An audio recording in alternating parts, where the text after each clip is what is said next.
শহরের ইট পাথরের চার দেয়ালের মাঝে যখন নিজেকে খুবই বিষণ্ণ লাগে, ঠিক তখনই ভ্রমণের জন্য বেরিয়ে পড়া আমার একটি পছন্দের কাজ। অচেনা নতুন জায়গায় পথে পা বাড়ানোর মধ্যে থাকে নতুন কিছু আবিষ্কারের মুগ্ধতা। Welcome guys to my another new blog. আজ আমি আপনাদের নিয়ে যাব ঢাকা থেকে 102 কিলোমিটার দূরের জেলা শহর কিশোরগঞ্জে।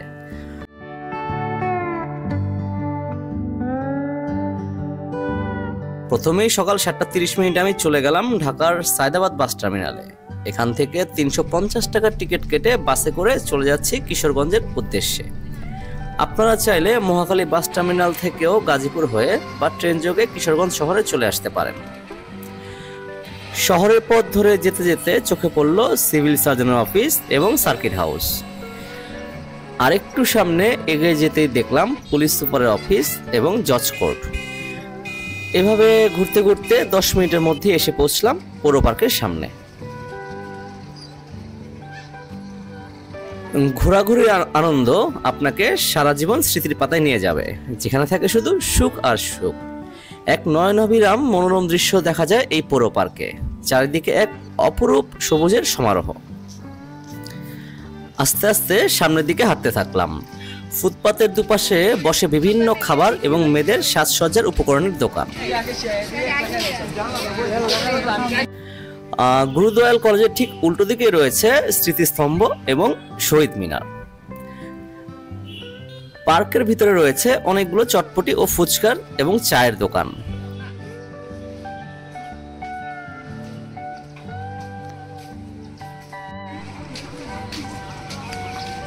একটু সামনে এগিয়ে এসে দেখতে পেলাম গোলাকার একটি মুক্ত মঞ্চ।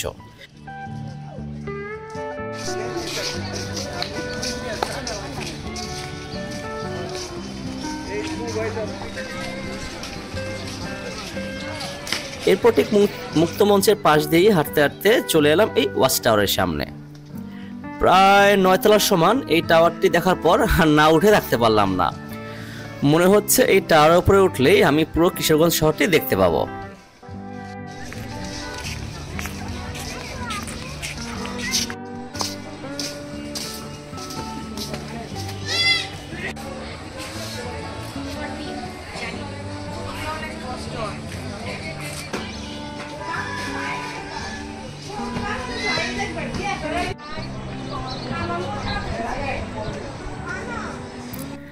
হ্যাঁ, ঠিক যা ভেবেছিলাম তাই। এখান থেকে পুরো কিশোরগঞ্জ শহরটি স্পষ্টভাবে বোঝা যায়। প্রকৃতির এই অপার সৌন্দর্য উপভোগ, নতুন জায়গার সাথে পরিচয়, ঘোরাঘুরি মনকে রিফ্রেশ করে দেওয়ার জন্য যথেষ্ট।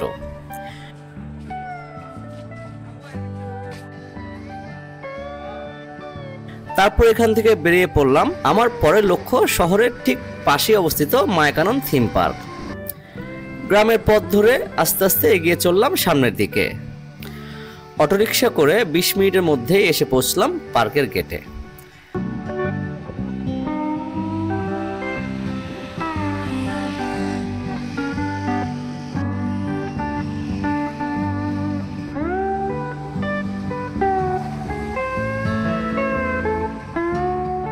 ভেতরের পরিবেশটা বেশ নিরিবিলি হলেও বেশ গুছানো।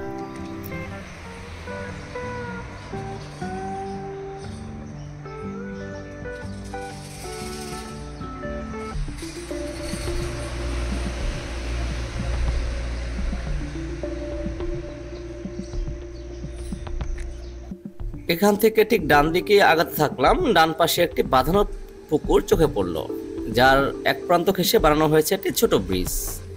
এই ব্রিজটি পার হয়ে সামনের দিকে এগিয়ে যাচ্ছি এবং সামনে গিয়ে দেখতে পেলাম একটি খেলার মাঠ। এবার একটু ভিতরের দিকে যাওয়া যাক।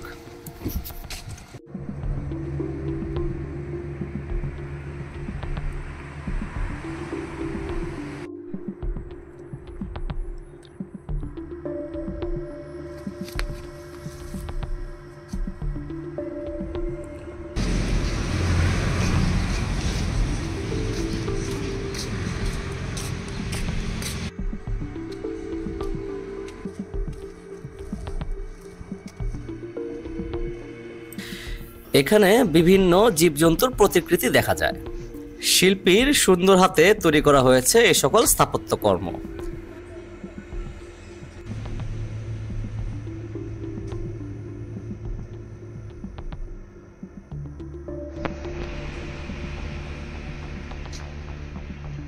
ভিতরে রয়েছে বিভিন্ন রকম রাইড। এই যে বলতে বলতেই সামনে চলে আসলো একটি পাইরেট শিপ। এই পাইরেট শিপের ঠিক পাশেই রয়েছে একটি ছোট নাগরদোলা, তবে দেখে মনে হচ্ছে সচরাচর সবসময় এগুলো চালানো হয় না।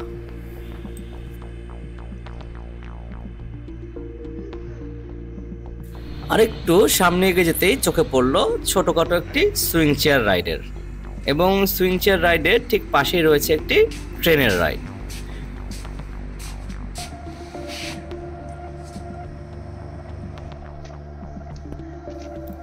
এবার চলে আসলাম এই সান্তাক্রুজের সামনে। এই সান্তাক্রুজটি যখন চালু করা হয় তখন একটি ঘড়ির কাঁটার মতো দোল খায়।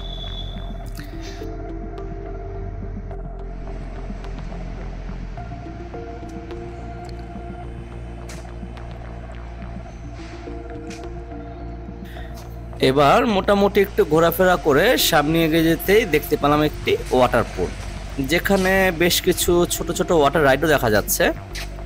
যদিও এখানে পানি নেই, কিন্তু সম্ভবত বিভিন্ন সময় পাবলিক হলিডেতে এখানে পানি দিয়ে পরিপূর্ণ করা হয়।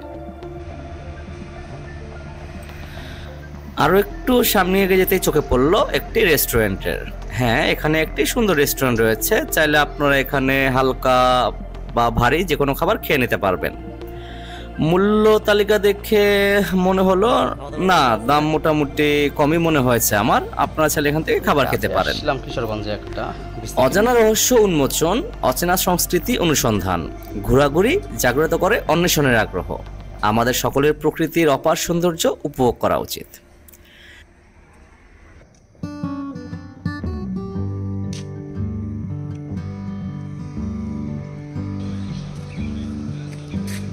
এখান থেকে বের হয়ে রওনা দিলাম গোবিন্দপুরের উদ্দেশ্যে, কারণ আমার পরবর্তী গন্তব্যস্থল গঙ্গাটিয়া জমিদার বাড়ি, যা এই গোবিন্দপুর ইউনিয়নেই অবস্থিত। এই গোবিন্দপুর জমিদার বাড়ি নিয়ে আমার সম্পূর্ণ একটি আলাদা ভ্লগ রয়েছে। উপরের আই বাটনে ক্লিক করে বা ডিসক্রিপশন বক্সে দেওয়া লিঙ্ক থেকে ক্লিক করে দেখে আসুন আমার গঙ্গাটিয়া জমিদার বাড়ি নিয়ে বানানো ভ্লগটি।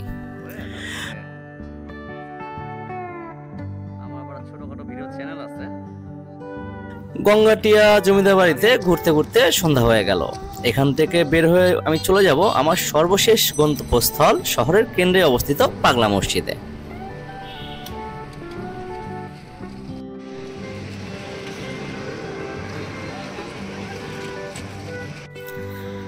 আধুনিক স্থাপত্যশৈলীতে নির্মিত পাগলা মসজিদটি নানা ধরনের ঐতিহাসিক ও দর্শনীয় স্থাপনা হিসাবে খ্যাত। জনশ্রুতি আছে যে পাগল বেশি এক আধ্যাত্মিক পুরুষ খরস্রোতা নরসুন্দা নদীর মধ্যস্থলে মাদুর পেতে ভেসে এসে বর্তমান মসজিদের কাছে স্থিত হন এবং তাকে ঘিরে আশেপাশের অনেক ভক্তকুল সমবেত হন। উক্ত পাগলের মৃত্যুর পর তার সমাধির পাশে পরবর্তীতে এই মসজিদটি গড়ে ওঠে, তাই কালক্রমে এটি পাগলা মসজিদ নামে পরিচিত হয়। লোকমুখে শোনা যায় প্রতি মাসে এই মসজিদে ভক্তদের দান করা টাকার পরিমাণ প্রায় কোটি টাকারও বেশি। তবে এই মসজিদের রাতের দৃশ্য আসলেই মন জয় করে নেয়। এই ছিল আমার কিশোরগঞ্জ ভ্রমণ। এখান থেকে ঢাকাগামী বাসে করে আমি এখন রওনা দেব ঢাকার উদ্দেশ্যে। এর মধ্যেই দিনের বেলায় আমি ঘুরে এসেছিলাম আরেকটি পার্কে, যার নাম হচ্ছে উবাই পার্ক। এটি জেলখানা মোড়ের পাশে অবস্থিত। এই পার্কের বিস্তারিত জানতে উপরের আই বাটনে ক্লিক করে ঘুরে আসুন উবাই পার্ক ব্লগ থেকে। আশা করি আপনাদের প্রত্যেকের আমার ভিডিও ভালো লেগেছে। See you soon in my another new vlog in another new destination. Till then, Allah Hafiz.